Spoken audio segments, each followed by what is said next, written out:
他13岁远赴异乡，尝尽孤独；28岁登顶乐坛封神，46岁生命却骤然定格。他是《霸王别姬》里不疯魔不成活的程蝶衣，也是《英雄本色》里赤诚热血的宋子杰，还是《阿飞正传》中那只没有脚的鸟。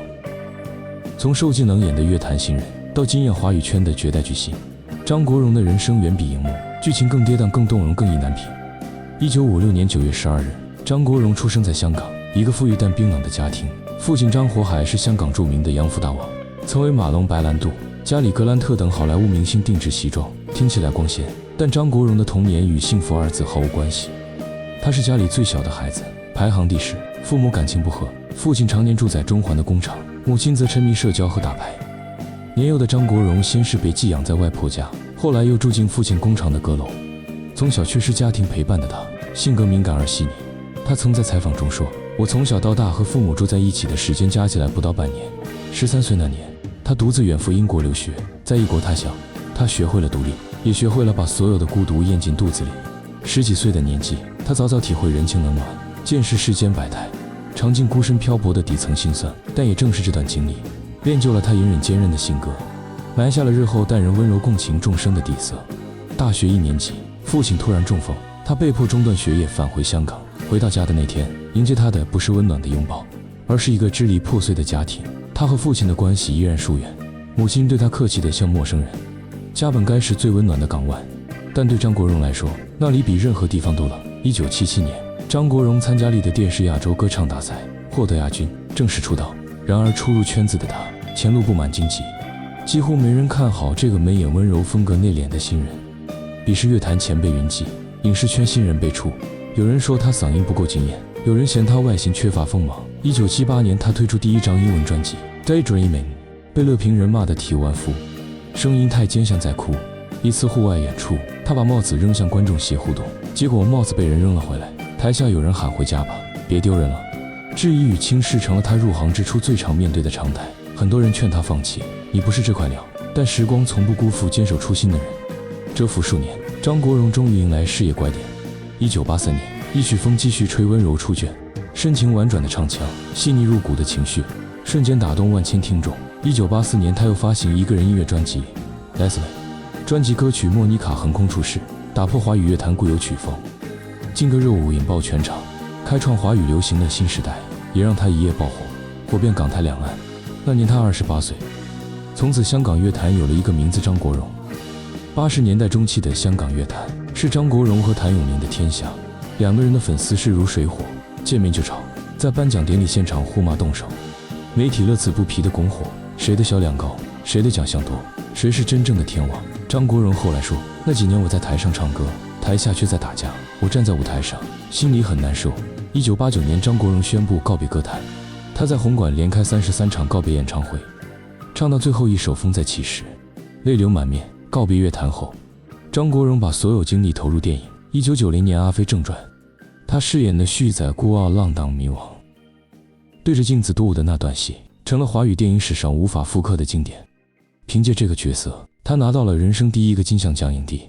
王家卫说，张国荣是那种你给他一个眼神，他还你一个灵魂的演员。1993年《霸王别姬》，他是程蝶衣，那个不疯魔不成活的戏痴。为了演好这个角色，他提前半年到北京学京剧。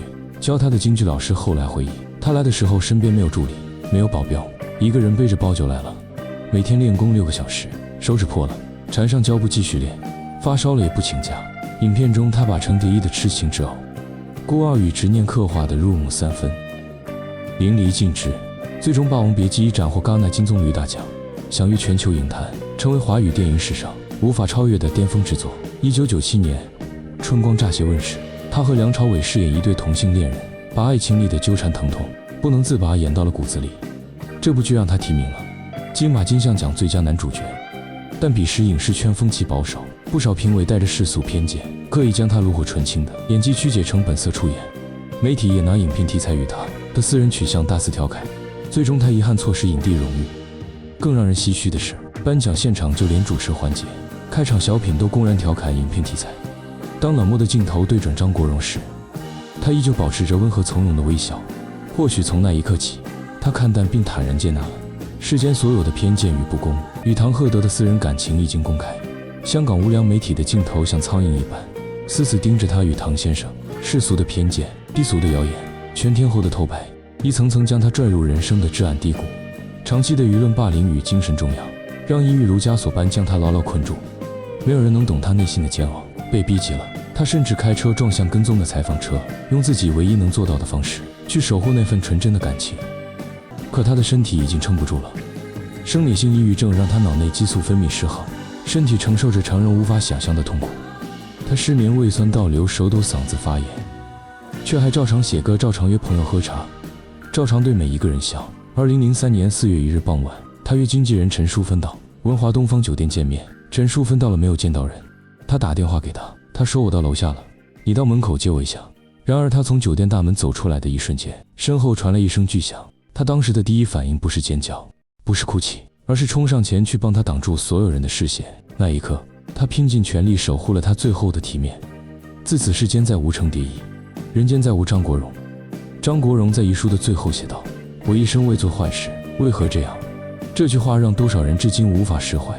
他身家富足，声名冠绝一时，却始终生活极简，行事低调，心性温柔纯粹，从无巨星傲慢，大家都亲切地唤他哥哥。他向来惜才重情，爱提携后辈。黎明、郭富城都曾受他点拨引路，收获行业机遇。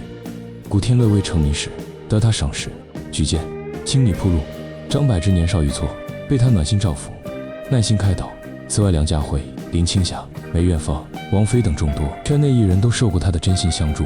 他从不张扬善举，默默成全他人，以温润割据，成全了半个演艺圈的星光成长。风继续吹，不忍远离，斯人已逝，但他的歌声永远萦绕耳畔，他的角色永远定格荧幕，他的温柔与风骨永远留在人间。